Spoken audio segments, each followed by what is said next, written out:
here at the Feminist Wire, and we are here with Toshi Reagon, award-winning musician, singer, songwriter, activist, social thinker, and much, much more. And you can find out more about Toshi in the text that accompanies this video. But for now, suffice it to say that Toshi is a feminist we here at the Feminist Wire love, and I'm so excited to get to talk to you. Thank you so much for talking with us, Toshi. Thank you. Glad to be here.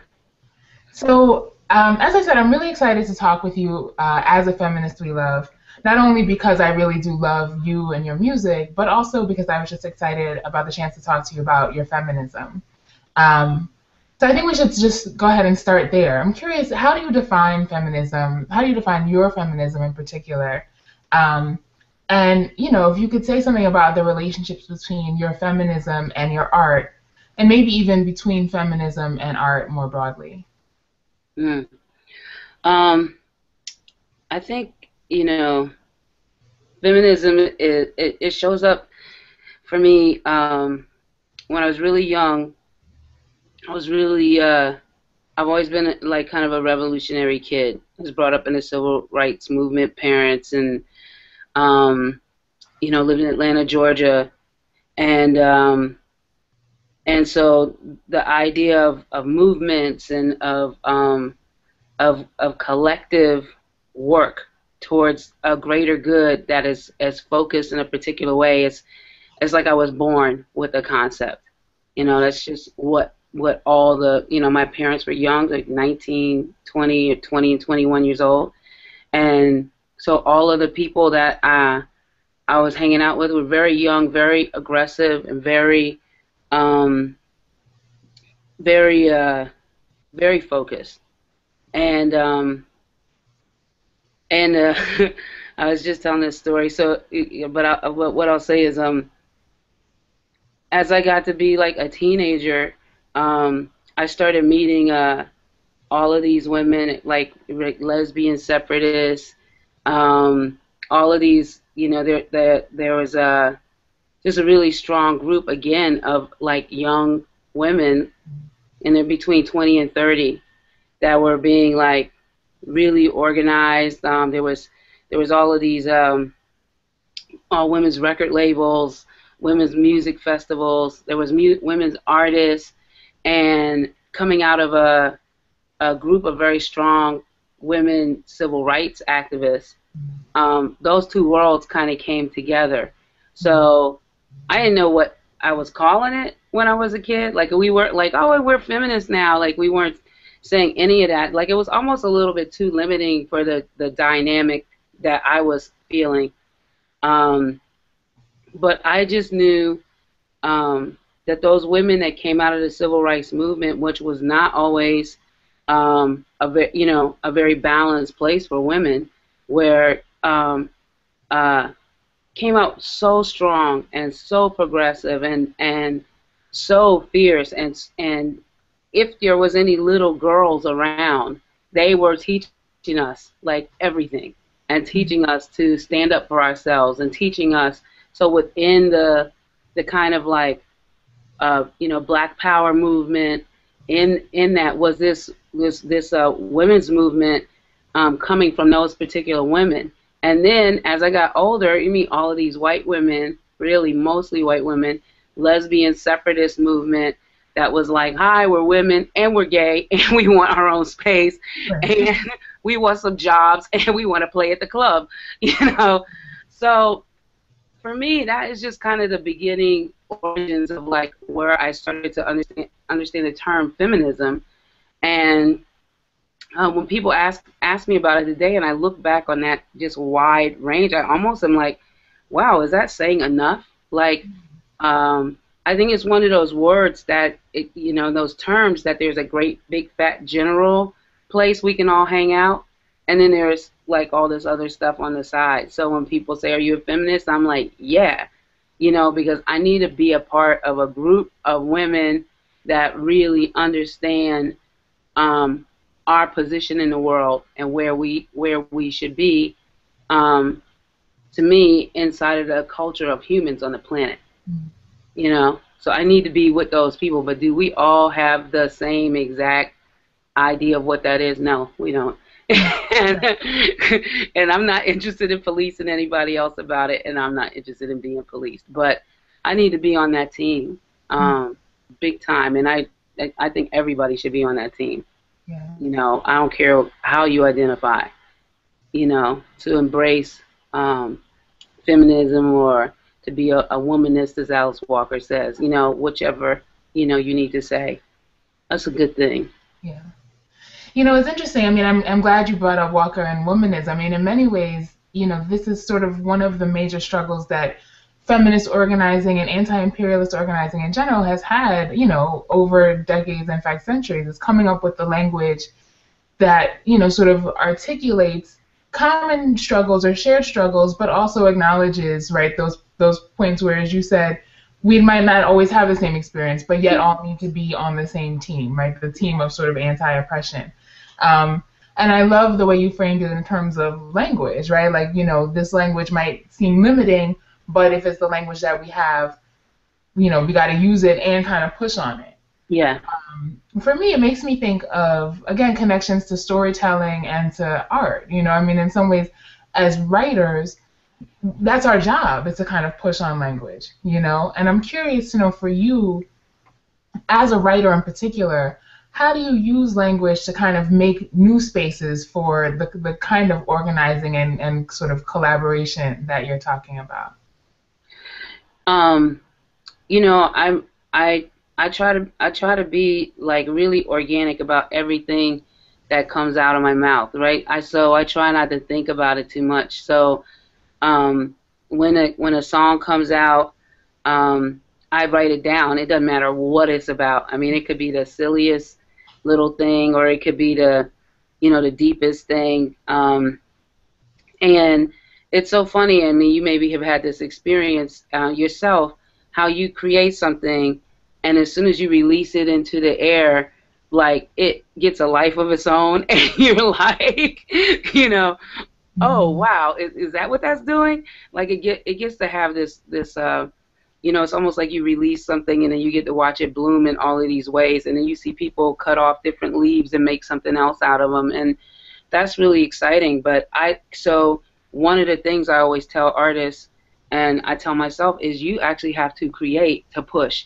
So the part of my job is to constantly create, is to put stuff out there, and at some point I really realized, like, okay, that's cool, Toshi. You're a great musician and you're a good writer and you get to make your living doing this and you're having a lot of fun, but I actually did not feel that I was doing enough. I didn't feel like I was actually having an impact I wanted to have, and so I started with a great intention of creating shows that had a lot of different artists on them. Like I started a series with Joe's Pub called Good Folk, and I do about 4 times a year to do collaborations between different artists. And then I got the great gig of curating the Schaumburg Women in Jazz Festival, which just gave me another opportunity to do some work. And then I started my own festival, Word, Rock, and Sword,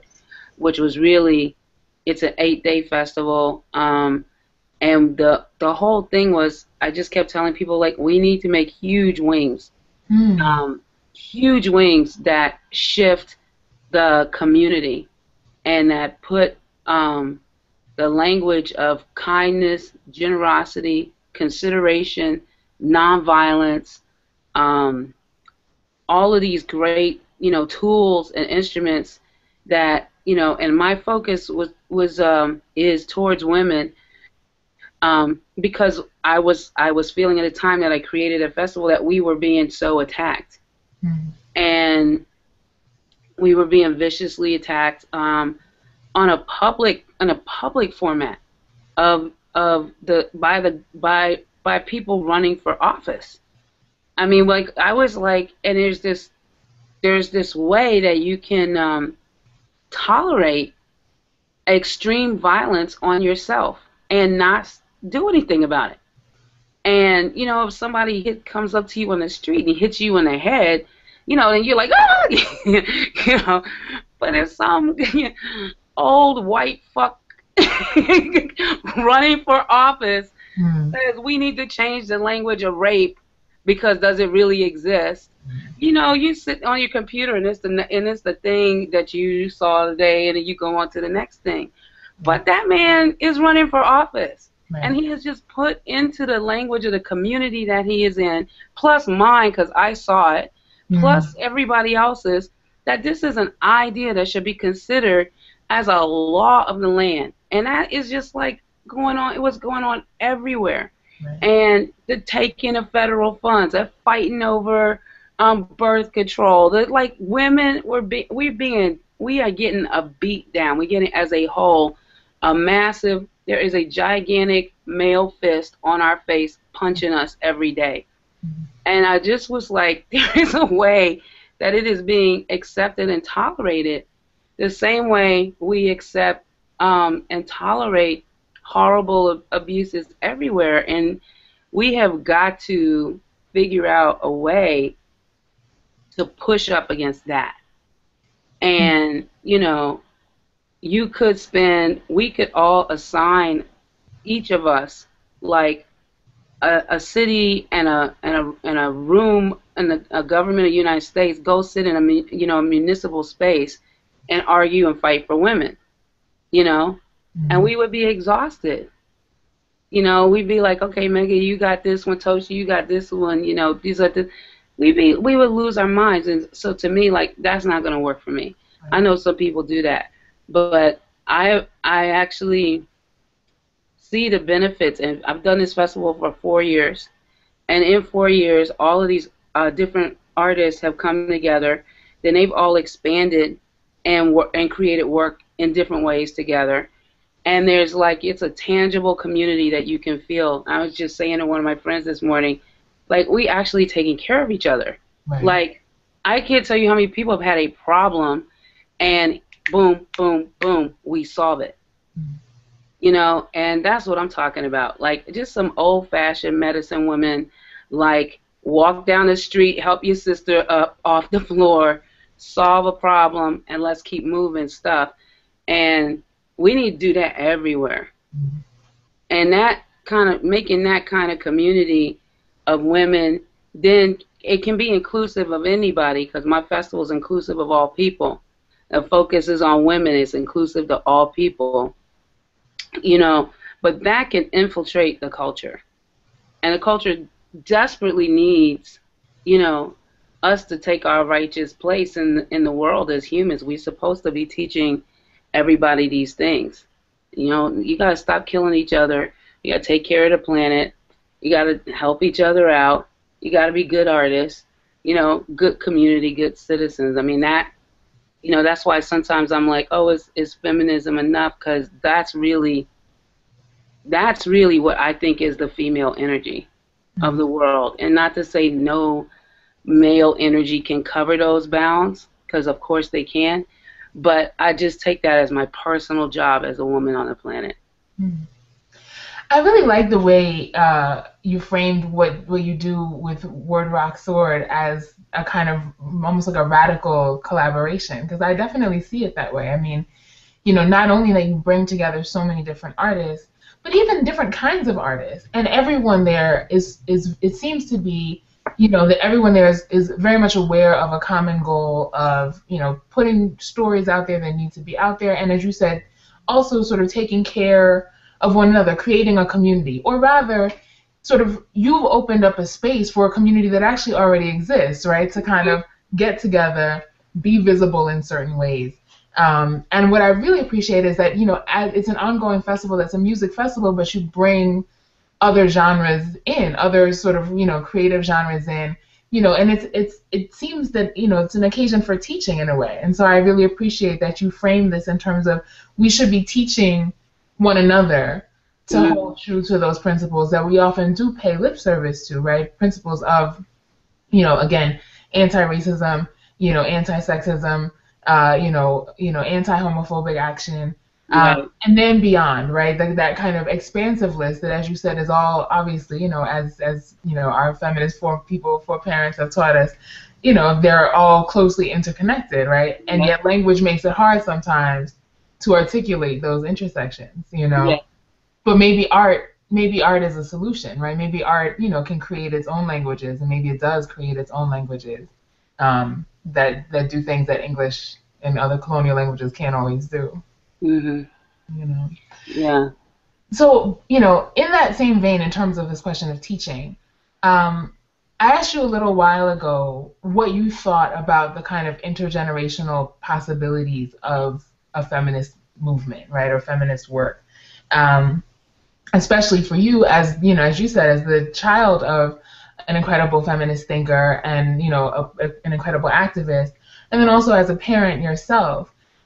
You talked also about this idea that is feminism the accurate term? Is it does it sort of get at the range of political inclinations or social inclinations that you have? And I think that that's something that's very much debated on college campuses as well. So I wonder for you, when we first talked about this, you mentioned very brilliantly, in my opinion, you said that you see yourself as a kind of fuel for younger generations, feminist movements and actions. I'd love to hear you talk a little bit more about what that means to you, what kind of fuel you imagine yourself to be, and sort of how we can do that work of fueling the political movements and the social movements that, sort of include us, but might also extend beyond us. Yeah. I mean, I think I just got this from my mother, and my mother, she probably got it from Ella Baker. Mm. Ella Baker, the great activist and great fuel for the civil rights movement, who really understood the power of young people and the voice of young people, that young people hear the call of the moment. They hear the contemporary call. They hear this is what we have to do, and this is where we need to go, and this is where this is how we need to move, and it's on top of whatever has come before them. So you know how it is when you I mean, it's just so funny when young people hit a room, they immediately say what they see. Mm. And a lot of times they don't see everything, and a lot of time, but they speak to what's so important to them, and that energy is so important and is so valuable, and it's how you move your society over to your next place, and it's also how you win, you Mm. know. So the people, black people in this country, since we got here, since before it was a country, we've been moving. How is it that you and I are here? Like, it just had to shift as. So to me, I'm 50. Like, I'm 50 years old. I can't keep walking around going, really? I'm 50? But I am 50 years old, and it is real. So I pay attention to a lot of things, but I know that my friends who are in their 20s, when I hear them talk, it's not the same as what I would say. It's different. It's not too far away from me, but it's very easy for me to slide in behind them and say, okay, how can I push this forward?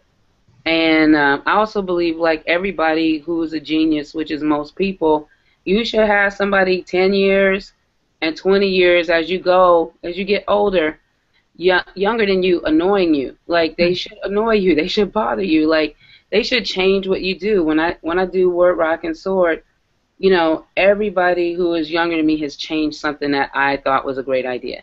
From like a press release. Emerson, who works with me, when I do the press releases, I always put too much information. My type is always too big. They're like, Toshi, like, nobody's going to read all this shit. Like, you're like, names. They were bullet points. Like, where's the info? Yeah, I mean, that's just a simple way of saying it. Like, you have to move over and give up space, and it's hard as you get older and you realize how beautiful and brilliant your life has been. You don't really want to stop, and you don't really want to ever not hold what you've held. And I mean, that's that's how we are. But if you want to keep your movement going strong, you have to see the space for the person that will replace you. And it's not good enough for you to just go roll over and die. Like, you have to create, you know, something for them, some fuel for them, so they can take your stuff and do something different with it. Right. And it's terrifying, but it's wonderful. Right. It is wonderful, and it's the only way to win. Right. You have to do it. You can't be running something for 30 and 40 years. That's an organization. Somebody has to come in and push you out your seat and make you emeritus, and you tell them everything. And they ask different questions than you would ask, and you be waiting for them to ask your questions. And the thing my daughter always says to me sometimes, and I'll be asking her about something, she's like, you know, that's not the right question. You know, like, we're not even dealing with that. You know, like, we're doing this, you know. Right. So it's a humbling discipline of getting older. Well, and that's why that metaphor of fuel, I think, is so precise and so on point, right? Because fuel doesn't lay down and die, right? Fuel doesn't mean you're stopping, or in fact, what you're doing is you're propelling the motion beyond you. And fuel, you know, fuel doesn't ever run out, right? Because before it runs out, more fuel needs to be added. So that really, there's always that trace of, you know, of the energy that sort of pushed whatever movement forward. And it's wonderful to hear you, you know, articulate it that way, especially in terms of winning. You know, that there's always in mind this possibility that, you know, as much as we acknowledge that we do have to keep working, there's a sense of working towards something. And I think what you're saying about being able to see the vision beyond your own action is really key to that. You know, would you say that you are winning, or in what are you winning at this point? Well, it is you know, I'm winning beautifully in love and in community.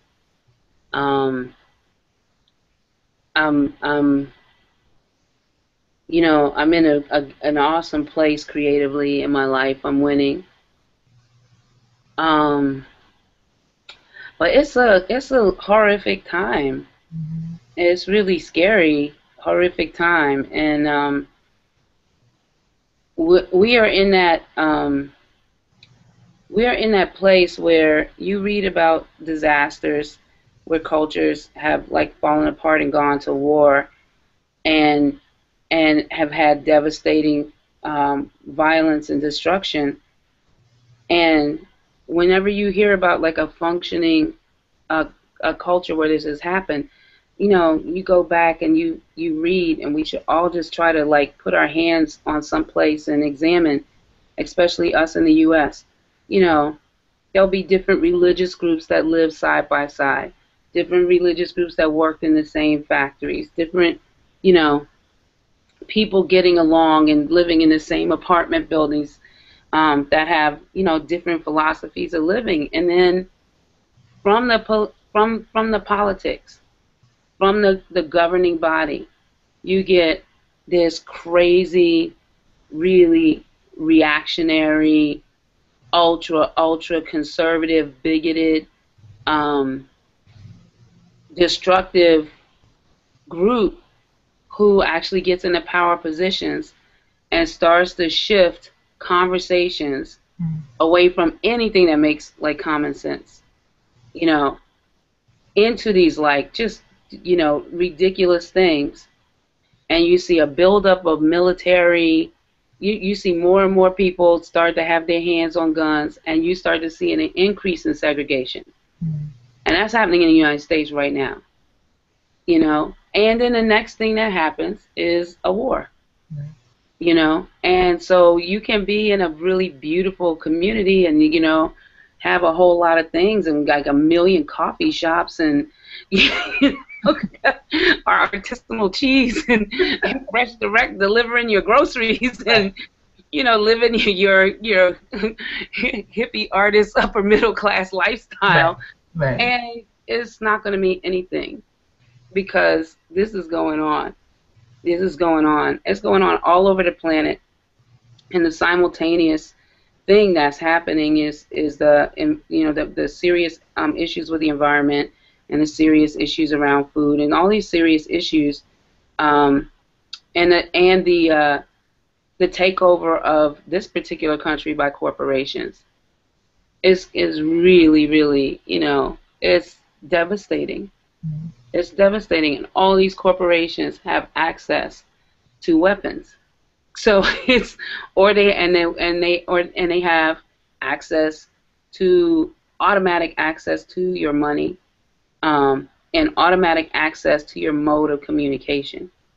So for me, the winning part is community, because I am hopeful that we are teaching each other how to operate and how to be together, not just in these best of times, but in the worst of times. Mm. Like this same energy of being artists and being community and being feminists has to click on when things are deteriorate badly, when people are desperate, when they're hungry, when they can't get access to what they want.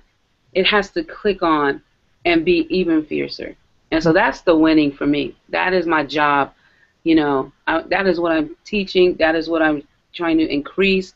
You know, I really, hopefully want people to really know that hiding and trying to have some little place, some little dungeon somewhere where you have all your little food and everything, it is not going to work. You have to come together with people, and you have a lot of arguments over what feminism means and what that means, but you have to come together. So the winning is the community. The winning is the carrying on. The winning is the fueling the people that are coming up with you and moving past you. Like the winning is to get into a space and hear 1,000 people sing a song they just learned. Mm. Like the winning is seeing so many of these young women, and you know them and I know them in Brooklyn, who are like healers, who know how to grow their own food, who know how to make clothes, who who you have something wrong with you, they can tell you how to fix it. Like that is the winning, and that is the future. The consciousness, like the way people are thinking is like so brilliant. Like the way people are using their sense of imagination to turn dreams into reality. I mean, it sounds really hokey, but it's actually happening, and that's the winning part.